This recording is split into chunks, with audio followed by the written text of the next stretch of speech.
Yahoo! Hello, hello, hello mga masters at mga ka-G! Good morning, good morning, good morning, good morning po sa inyong lahat dyan sa Pilipinas at sa buong Asian countries. At kung saan man kayong lupalop ng ating daigdig, ay hayaan niyo muna kami ni G, the Green Girly Cutie Patuti Iguana, na batiin po kayo ng good morning, good noon, good afternoon, good evening at good night na po sa mga ready nang matulog. And welcome po sa ating G and Daddy Health and Lifestyle Tips. Ngayon po ay araw ng Biyernes and Friday na naman mga masters. At welcome po sa ating daily vlog ng ating G and Daddy Health and Lifestyle Tips. Ayun po ay nagdi-discuss pa rin po ng mga health tips kung paano po natin pagandahin yung ating health. Siyempre, health tips po yan. At let's proceed po. Ito po ang ating tinatawag na number 24. Give your body a rest by fasting.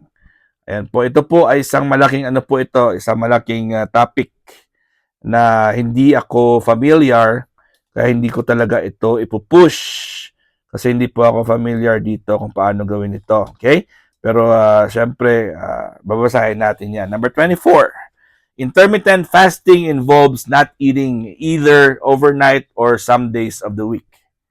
Okay? Intermittent fasting. Familiar ba kayo sa tinatawag na intermittent fasting? Yan po, intermittent fasting. So, ibig sabihin ng intermittent ay, may mga gap po siya. Hindi po siya straight, hindi po siya, kumbaga meron siya mga gap, intermittent. Okay, hindi siya straight. Dali, ayusin ko lang yung ating yan. Alright. So, nakakatulong daw ang intermittent fasting.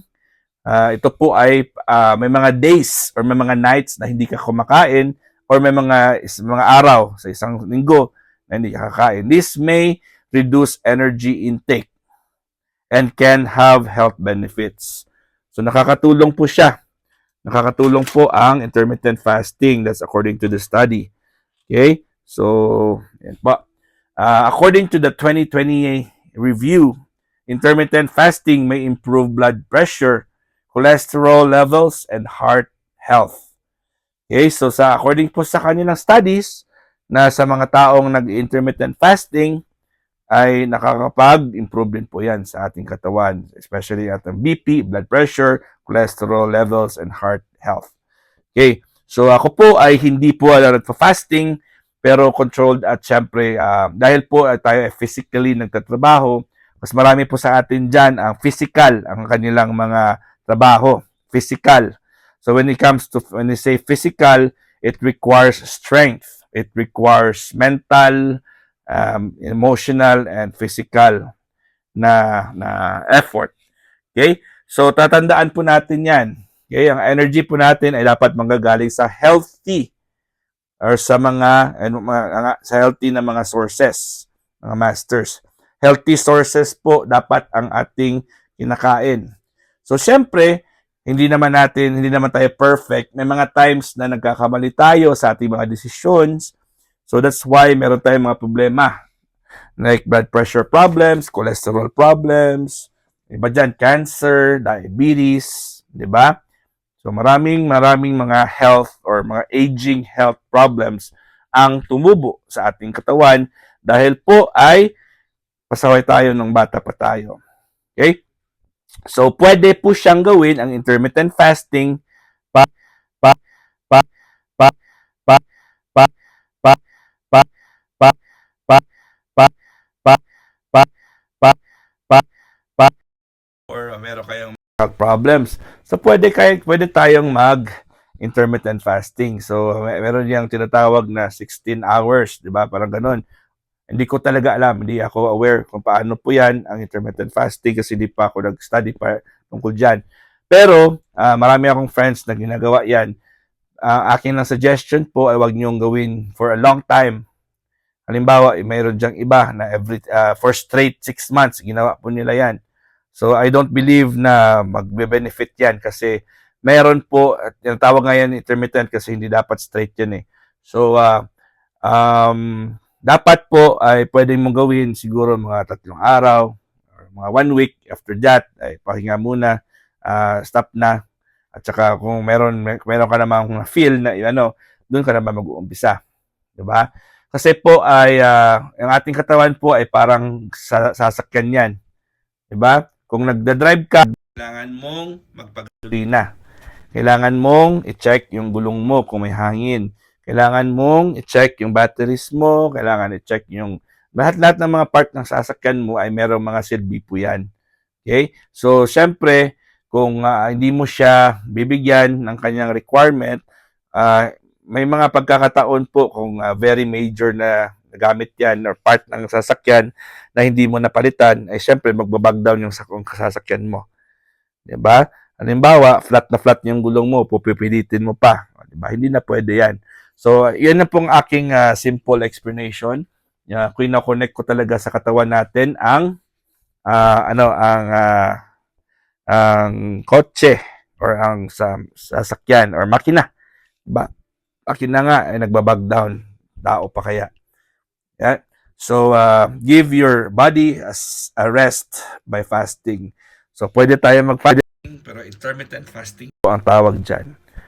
Okay? So, number 25.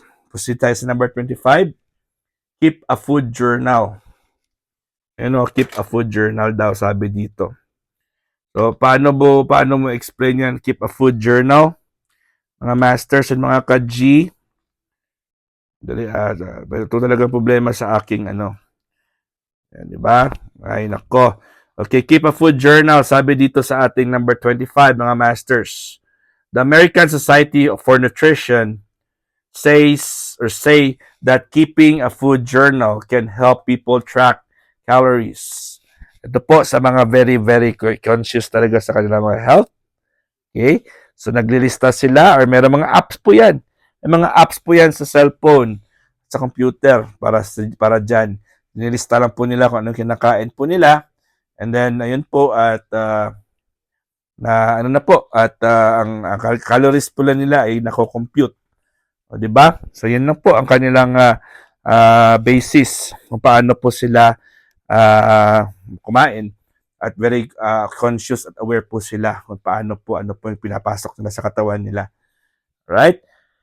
And, syempre, minimaintain nila yung kanilang weight.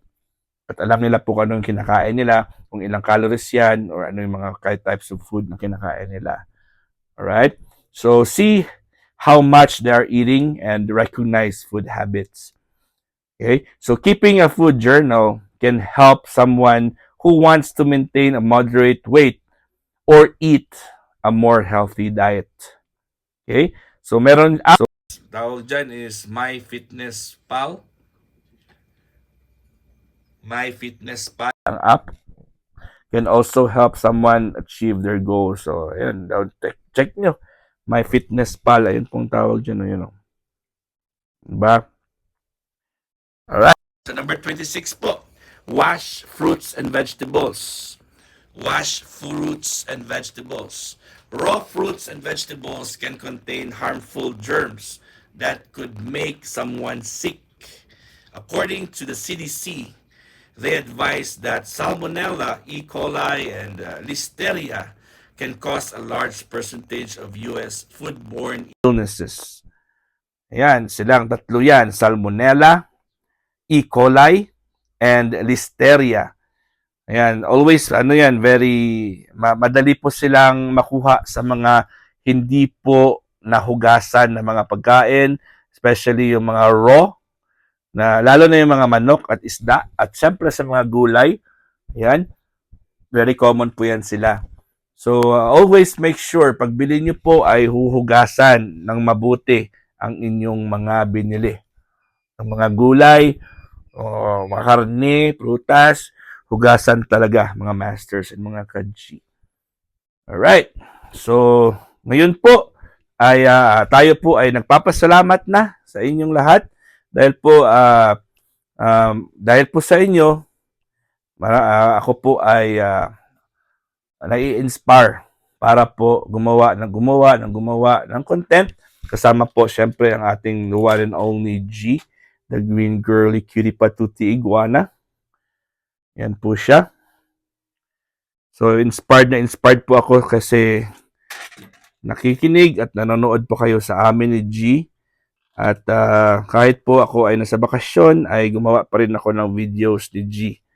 Di ba mga masters? At ako po ay taus-puso talagang walang humpay na very appreciative sa inyong lahat.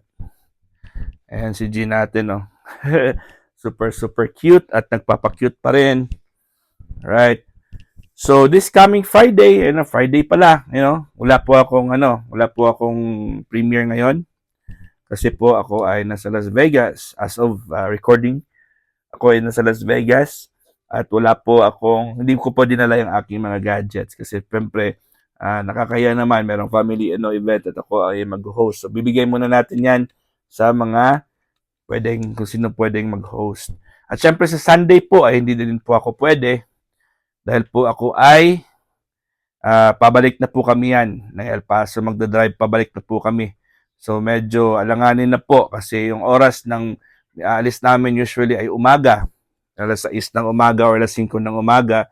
At ang aking oras po sa paglabo yung 8 yung 1 p.m. yung 11 noon sa 11 o'clock AM sa Pilipinas ay around 7 or 8 p.m. po yan.